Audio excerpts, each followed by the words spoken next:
पुढची बातमी पाहूयात। वंचितचे अध्यक्ष प्रकाश आंबेडकर यांनी काँग्रेसला थेट इशाराच दिलाय।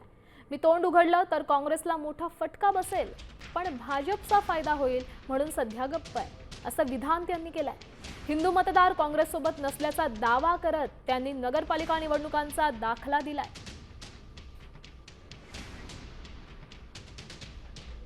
जो आहे त्याच्या आता एक लक्षात आलेलं नाही की नगरपालिकेच्या निवडणुकीमध्ये त्यांच्याकडे हिंदू राहिलेला नाही। उरलेल्या सगळ्या भागामध्ये त्यांचा असणारा पानिपत झालेला आहे, हे त्यांच्या लक्षात नाहीये।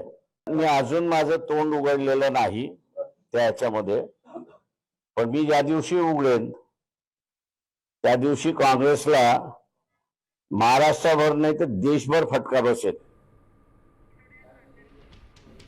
तर मी तोंड उघडलं तर काँग्रेसला फटका बसेल असं मोठं विधान प्रकाश आंबेडकरांनी केले। त्यामुळे नेमका त्यांना कोणता गौप्यस्फोट करायचा आहे हे पाहणं देखील महत्त्वाचं आहे, कारण निवडणुका अगदीच तोंडावर आलेल्या आहेत आणि अशा परिस्थितीत त्यांनी हे मोठं विधान केलं।